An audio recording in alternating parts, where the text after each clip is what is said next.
حضور آپ نے اب جیفری ایپسٹین فائلز کا ذکر کیا.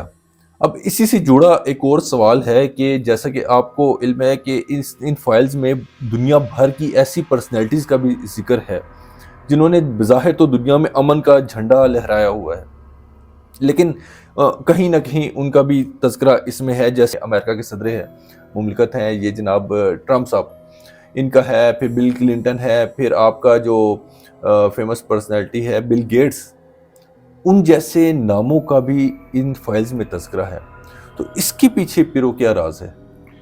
اس کے پیچھے ٹوٹل شیطانی قوت ہم، شیطانی قوت ہی ہے، کیونکہ یہ منوپلی کے ذریعے ایک سسٹم بنایا گیا ہے، ٹھیک ہے، اور ظاہر کچھ اور ہے اور خمیر میں کچھ اور ہے. ہم، اوپر کی لیئر کچھ اور بتا رہی ہے. میں نے آپ کو پچھلے نشست میں بتایا کہ ہمیں ایپسٹین فائلز کو سمجھنے کے لیے بال کو سمجھنا پڑے گا، ہم، اور بال کو سمجھنے کے لیے ہمیں سورہ صافات کو تھورلی پڑھنا پڑے گا. ہم، اور جب سورہ صافات کو آپ لیئرز میں پڑھیں گے نا، دیکھیں قرآن کا ایک ترجمہ وہ ہے جو ایک عام شخص پڑھ رہا ہے، ہم، ٹھیک ہے، اور وہ ترجمہ حرف بہ حرف آپ کو سمجھ آ رہا ہے. ایک ترجمہ وہ ہے جو لیئرز میں کیا جاتا ہے، اس میں تفاسیر کو کھنگالنا پڑے گا، ہم، ٹھیک ہے، اس میں پھر جو آیت ہے اس کا شان نزول سمجھنا پڑے گا، ہم، اس کے باقی معاملات دیکھنے پڑیں گے. جب آپ سورہ صافات کو سمجھیں گے نا تو آپ کو بال کی حقیقت سمجھ آ جائے گی، ہم، اور بال کی جب حقیقت سمجھ آئے گی تو آپ دجال کے فتنے کی ایک کڑی کو سمجھ جائیں گے. یہ کڑی ہے دجال کا فتنہ، کیونکہ یہ جتنے بھی پرسنالٹیز ہیں یہ بظاہر تو انہوں نے عوام کو بھیڑ بکریاں بنایا ہوا ہے. اب ظلم کی انتہا ہے. امریکہ یا آپ دیکھ لیں ڈونلڈ ٹرمپ کو لے لیں، بظاہر وہ کچھ اور کہہ رہا ہے لیکن اس نے ظلم کی انتہا ایک برپا کی ہوئی ہے. دنیا بھر میں بالکل. دنیا بھر میں اس نے ظلم کی انتہا برپا ایک کر وقت دی. تھا جب فرعون ٹھیک ہے، تو فرعونیت میں کیا تھا؟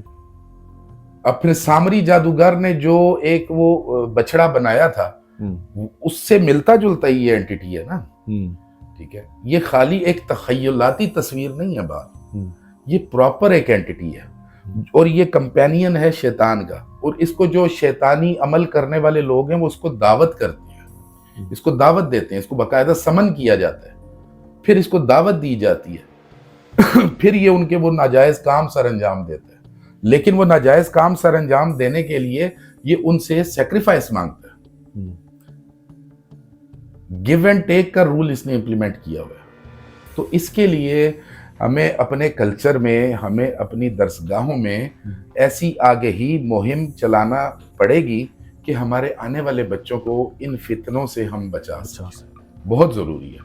اگر آج ہم نے کوشش نہیں کی تو ہم شاید آگے جا کے بہت بڑا نقصان اٹھائیں.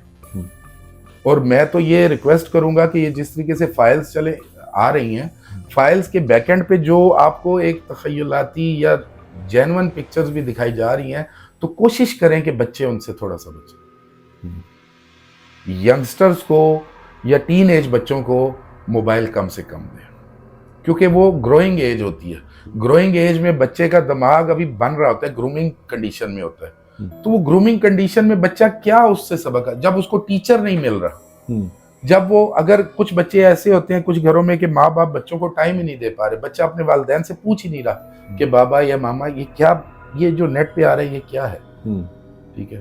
تو وہ آگے سے کس طریقے سے وہ اپنے آپ کو اس پرابلم سے نکال پائے گا؟ تو نیگیٹو انرجی تو اس کو پلج کرے گی نا، ہر حال میں کرے گی.